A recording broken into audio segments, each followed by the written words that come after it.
श्रीमद् भागवतम स्कंद 4 चतुर्थ आश्रम की उत्पत्ति। अध्याय 21 महाराज पृथु द्वारा उपदेश। महर्षि मैत्रेय ने विदुर से कहा, जब राजा ने अपनी नगरी में प्रवेश किया तो उसका स्वागत मोतियों, फूल मालाओं, सुंदर कपड़ों और सोने के द्वारों से सजी नगरी में किया गया एवं समूची नगरी सुगंधित धूप से महक उठी। पूरे शहर की गलियों, सड़कों और छोटे छोटे पाकों को चंदन और अर्गजा के सुगंधित जल से सींचा गया था। साथ ही हर जगह पूरे फलों, फूलों, भींगे हुए अनाजों, कई तरह के खनिजों और दीपों की सजावट से सजाया गया था। सारी शुभ वस्तुओं के नजारे दिख रहे थे। चौराहों पर फलों और फूलों के गुच्छे लटक रहे थे। साथ ही केले के पेड़ों के खंभा और सुपारी की डालियां भी लगाई गई थीं। ये सारी सजावट मिलकर बहुत आकर्षक लग रही थी। जब राजा शहर के द्वार से प्रवेश कर रहे थे, सभी नागरिकों ने दिए, फूल और दही जैसे बहुत से शुभ पदार्थों से उनका स्वागत किया। साथ ही कई खूबसूरत कुंवारी लड़कियों ने भी राजा की अगवानी की, जिनके शरीर विविध आभूषणों से सुशोभित थे और जिनके झुमके आपस में टकरा रहे थे। जब राजा महल में आया तो शंख और दुंदुभियां बजने लगी, पुरोहित वैदिक मंत्रों का उच्चारण करने लगे और बंदीजन कई तरह से स्तुति करने लगे। परंतु इतने स्वागत समारोह के बावजूद राजा पर जरा भी असर नहीं पड़ा। नगर के विशिष्ट और आम लोगों ने राजा का तहे दिल से स्वागत किया और राजा ने भी उन्हें उनकी इच्छित आशीर्वाद प्रदान किया। राजा पृथु की महानता किसी भी महान आत्मा से भी महान थी, इसलिए हर कोई उनकी पूजा करता था। उन्होंने दुनिया पर शासन करते समय कई गौरवशाली कार्य किए और हमेशा उदार रहे। इतनी महान सफलता हासिल करने के बाद और पूरे ब्रह्मांड में अपनी कीर्ति फैलाने के बाद उन्होंने अंत में भगवान के चरण कमलों को प्राप्त किया। सूत गोस्वामी ने आगे कहा, हे ऋषियों के महापुरुष शौनक, संसार में महान योग्यता, गौरव और प्रशंसा पाने वाले आदिराज पृथु के अनेक कार्यों के संदर्भ में मैत्रेय ऋषि को इस तरह कहते हुए सुनकर महान भक्त विदुर ने बड़े विनम्रतापूर्वक उनकी पूजा की और उनसे निम्नलिखित प्रश्न पूछा। विदुर ने कहा, हे ब्राह्मण मैत्रेय, ये जानकर अत्यंत प्रसन्नता हो रही है कि महान ऋषियों और ब्राह्मणों ने राजा पृथु का राज्याभिषेक किया। सभी देवताओं ने उन्हें असंख्य उपहार भेंट किए और उन्होंने स्वयं भगवान विष्णु से शक्ति प्राप्त करके अपनी शक्ति का विस्तार किया। इस प्रकार उन्होंने पृथ्वी का बहुत विकास किया। पृथु महाराज के कार्य इतने महान थे और उनके शासन की प्रणाली इतनी उदार थी कि आज भी सभी राजा और विभिन्न लोकों के देवता उनके पद चिन्हों पर चलते हैं। ऐसा कौन होगा जो उनके कीर्तिमान कार्यों को सुनना नहीं चाहेगा? उनके कार्य इतने पवित्र और शुभ हैं कि मैं उनके बारे में बार बार सुनना चाहता हूँ। महान संत मंत्री मैत्रेय ने विदुर से कहा, हे विदुर, राजा पृथु गंगा और यमुना नाम के दो महान नदियों के बीच के भूभाग में रहते थे। वे बहुत अधिक धनी थे, इसलिए ऐसा लगता था कि वे अपने पिछले पुण्य कर्मों के प्रभावों को कम करने के लिए ही अपनी नियति में प्राप्त धन संपत्ति का आनंद ले रहे थे। महाराज पृथु एक बेजोड़ सम्राट थे और उनके पास विश्व के 7 द्वीपों पर शासन करने के लिए राजदंड था। उनके पक्के आदेशों का उल्लंघन कोई नहीं कर सकता था, सिवाय साधु संतों, ब्राह्मणों और भगवान विष्णु के वंशजों, वैष्णवों के। एक समय राजा पृथु ने एक महान यज्ञ करने का व्रत लिया, जिसमें कई महान ऋषि, ब्राह्मण, विभिन्न ऊंचे ग्रहों से आए हुए देवता और बड़े बड़े राजर्षि एकत्रित हुए। उस महान सभा में सर्वप्रथम महाराज पृथु ने सभी अतिथियों को उनके पद के अनुसार उचित सम्मान दिया। तत्पश्चात वे सभा के बीच खड़े हुए तो ऐसा प्रतीत हुआ मानो तारों में पूर्ण चंद्रमा उदय हुआ हो। राजा पृथु की काया लंबी और मजबूत थी और उनका रंग गोरा था। उनकी भुजाएं भरी हुई थीं और आंखें उभरते सूरज की तरह चमकदार थीं। उनकी नाक सीधी, चेहरा बहुत खूबसूरत और व्यक्तित्व सरल था। मुस्कुराते हुए चेहरे पर उनके दांत सुंदर ढंग से जड़े हुए थे। महाराज पृथु का सीना चौड़ा था और कमर बहुत बड़ी और मोटी थी। उनका पेट त्वचा की सिलवटों से बना हुआ वट वृक्ष की पत्ती की तरह दिखता था। उनकी नाभि एक कुंडली की तरह थी, जांघें सुनहरे रंग की थीं और पैरों के पंजे उभरे हुए थे। उनके सिर के काले और चमकदार बाल बहुत ही सुंदर और घुंघराले थे और शंख जैसी उनकी गर्दन शुभ रेखाओं से सजी थी। उन्होंने बहुत मूल्यवान धोती पहनी थी और शरीर के ऊपरी हिस्से में एक सुंदर चादर ओढ़ रखी थी। जब महाराज पृथु को यज्ञ करने के लिए दीक्षित किया जा रहा था तब उन्होंने अपने बहुमूल्य वस्त्र उतार दिए थे, जिससे उनकी शारीरिक सुंदरता दिखाई दे रही थी। उन्हें काले मृग की खाल पहने हुए और उंगली में कुश का छल्ला पहने हुए देखकर ऐसा लग रहा था मानो उनकी प्राकृतिक सुंदरता और अधिक बढ़ गई हो। ऐसा प्रतीत होता है कि यज्ञ करने से पहले महाराज पृथु ने सभी विधि विधानों को पूरा किया होगा। सभा के सदस्यों को प्रोत्साहन देने और उनकी खुशी बढ़ाने के उद्देश्य से राजा पृथु ने ओस से भीगे हुए आकाश में तारों की तरह चमकते हुए अपनी आंखों से उन पर एक नजर डाली। उसके बाद वो गंभीर स्वर में उनसे बोले। महाराज पृथु की वाणी अत्यंत सुंदर और अर्थपूर्ण थी।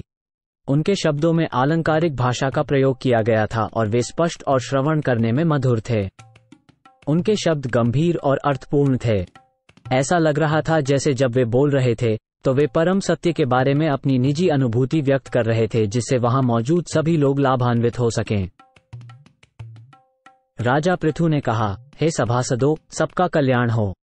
जितने भी महापुरुष इस सभा में उपस्थित हुए हैं वे सब मेरी प्रार्थना को ध्यानपूर्वक सुने।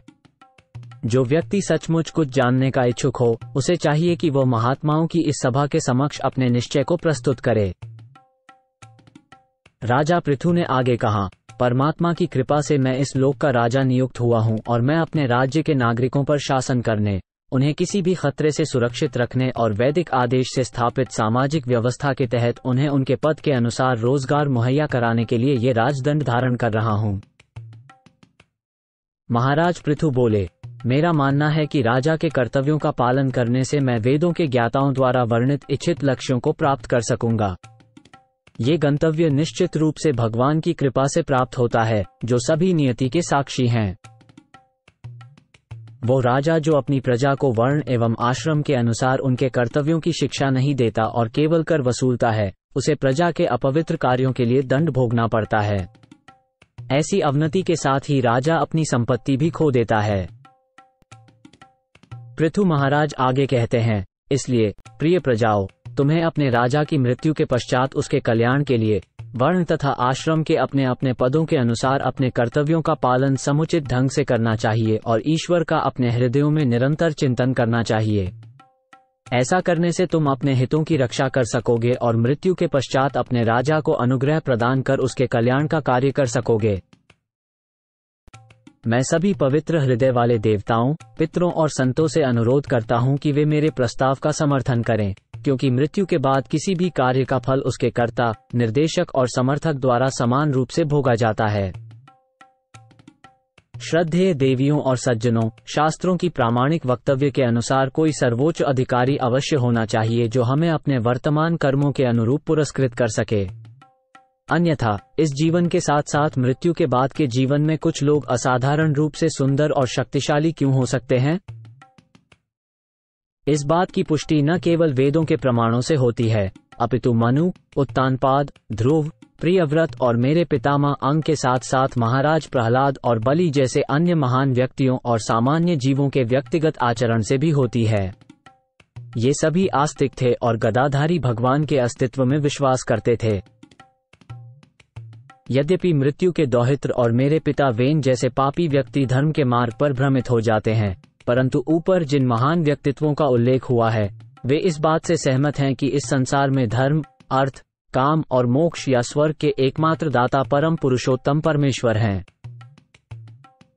भगवान के चरण कमलों की सेवा की अभिलाषा होने से दुखी मानव असंख्य जन्मों से एकत्रित अपने मन की मैल को तुरंत साफ कर सकते हैं। जिस प्रकार भगवान के चरण कमलों के अंगूठों से गंगा का पवित्र जल निकलता है और सभी तरह की मैल को धो देता है, उसी प्रकार इस विधि से मन तुरंत ही स्वच्छ हो जाता है और धीरे धीरे आध्यात्मिकता या कृष्ण चेतना का विकास होता है। जब कोई भक्त भगवान श्री कृष्ण के चरणों में आश्रय लेता है तो उसका सारा अज्ञान और काल्पनिक ज्ञान दूर हो जाता है और उसके हृदय में वैराग्य भाव जागृत हो जाता है। ये तभी संभव है जब वो भक्तियोग का अभ्यास करके मजबूत हो जाए। एक बार जब कोई भक्त भगवान के चरणों में आश्रय ले लेता है तो वो फिर कभी इस भौतिक संसार में वापस नहीं आना चाहता, जो 3 प्रकार के कष्टों से भरा हुआ है। पृथु महाराज ने अपने प्रजाजनों को उपदेश दिया, तुम सबों को अपने मन, वचन, देह तथा कर्मों के फल अर्पित करते हुए खुले विचारों से सदैव भगवान की भक्ति करनी चाहिए। अपनी सामर्थ्य और वृत्तिपरक कार्यों के अनुसार पूरे विश्वास और बिना हिचक के भगवान के चरणों में अपनी सेवा अर्पित करो। तब निश्चय ही तुम अपने जीवन के अंतिम उद्देश्य को पाने में सफल हो जाओगे। भगवान परमपिता परमात्मा दिव्य हैं और इस भौतिक संसार से अछूते हैं। यद्यपि वे एक घनीभूत आत्मा हैं जिसमें भौतिक विविधता नहीं है, फिर भी वे कर्मबद्ध जीवों के लाभ के लिए विभिन्न भौतिक तत्वों, अनुष्ठानों और मंत्रों द्वारा यज्ञकर्ता के लक्ष्यों और उद्देश्यों के अनुसार दिए गए विभिन्न नामों से यज्ञों को स्वीकार करते हैं। भगवान सर्वव्यापी हैं, परंतु वे विभिन्न प्रकार के शरीरों में भी प्रकट होते हैं। ये शरीर भौतिक प्रकृति, समय, इच्छाओं और व्यावसायिक कर्तव्यों के संयोजन से उत्पन्न होते हैं। इस प्रकार विभिन्न प्रकार की चेतनाएं विकसित होती हैं। जिस प्रकार एक ही अग्नि विभिन्न आकार और प्रकार के काष्ठ खंडों में विभिन्न तरीकों से प्रज्वलित होती है। ईश्वर सभी तरह के यज्ञों के स्वामी और भोगी हैं। साथ ही वे ही परम गुरु हैं। इस धरा के नागरिकों, आप सब जिनका मेरे साथ संबंध है और जो अपने कर्मों से भगवान की पूजा कर रहे हैं, आप मुझ पर बहुत बड़ी कृपा करके मुझे धन्य कर रहे हैं। इसलिए हे मेरे नागरिकों, मैं आप सभी का धन्यवाद करता हूँ। ब्राह्मण और वैष्णव अपने धैर्य, तप, ज्ञान और शिक्षा की शक्ति से स्वयं ही गौरवान्वित होते हैं। इन आध्यात्मिक संपत्तियों के कारण वैष्णव राजवंश से अधिक शक्तिशाली होते हैं। इसलिए ये सुझाव दिया जाता है कि राजवंश इन दोनों समुदायों के सामने अपनी भौतिक शक्ति का प्रदर्शन न करें और उन्हें अपमानित करने से बचें। परम देव, पुरातन, सनातन और सभी महान व्यक्तियों में अग्रणी ने अपनी स्थिर ख्याति का ऐश्वर्य प्राप्त किया, जो संपूर्ण ब्रह्मांड को पवित्र करने वाला है, ब्राह्मणों और वैष्णवों के चरण कमलों की उपासना के द्वारा।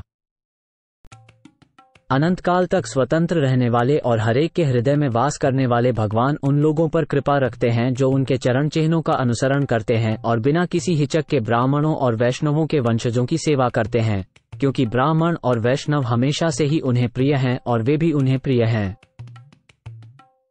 नियमित रूप से ब्राह्मणों और वैष्णवों की सेवा करने से व्यक्ति के दिल का मैल दूर हो जाता है और इस तरह परम शांति और भौतिक आसक्ति से मुक्ति मिलती है और वो संतुष्ट हो जाता है।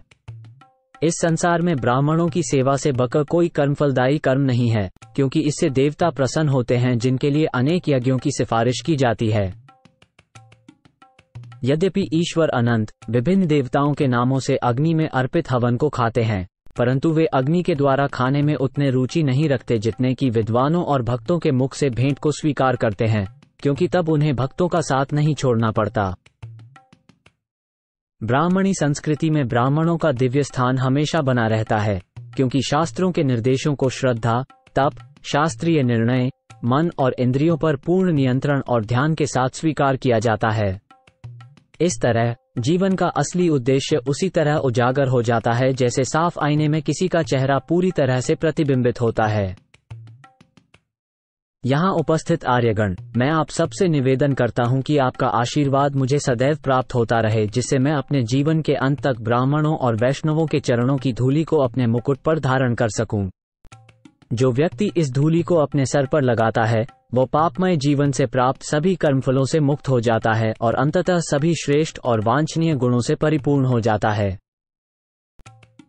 जो भी व्यक्ति ब्राह्मणत्व के गुणों को अपना लेता है, जिसके पास केवल अच्छा व्यवहार ही धन है, जो आभारी है और जो अनुभवी व्यक्तियों की शरण लेता है, उसे संसार का सारा ऐश्वर्य प्राप्त हो जाता है।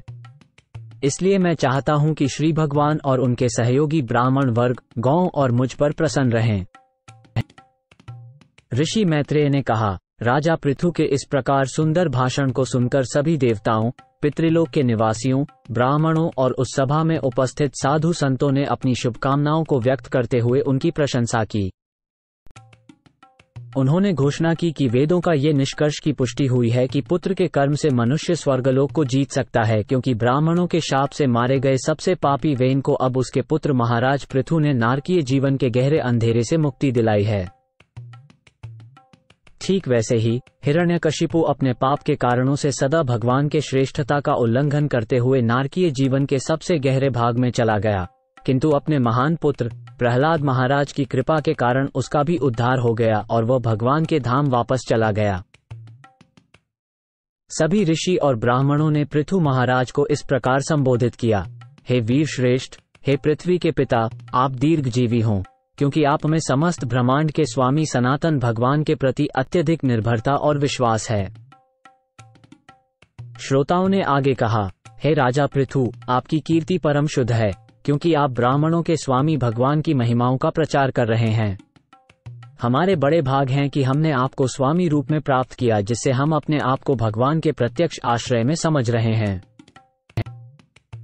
हे नाथ, अपनी प्रजा पर शासन करना तो आपका कर्तव्य है, क्योंकि आप एक राजा हैं। यह आपके लिए कोई आश्चर्य की बात नहीं है, क्योंकि आप बहुत ही दयालु हैं और अपनी प्रजा के हितों के लिए हमेशा तत्पर रहते हैं। यही आपके चरित्र की महानता है। नागरिकों ने कहा, आज आपने हमें ये दिखाया है कि इस अंधेरे सागर से कैसे निकला जाए। अपने पूर्व कर्मों और नियति के निर्णय के कारण हम इच्छा से प्रेरित कर्मों के जाल में फंस गए हैं और अपने जीवन का लक्ष्य भूल चुके हैं। इसलिए हम इस ब्रह्मांड में भटक रहे हैं। हे स्वामी, आपकी पवित्र सत्व अवस्था के कारण आप परम ईश्वर के सक्षम प्रतिनिधि हैं। आप अपने स्वयं के तेज से महिमावान हैं और इस तरह आप ब्राह्मण संस्कृति को पुनर्स्थापित करके और अपने क्षत्रिय धर्म के कर्तव्य का पालन करके संपूर्ण संसार का पालन पोषण करते हैं और प्रत्येक व्यक्ति की रक्षा करते हैं।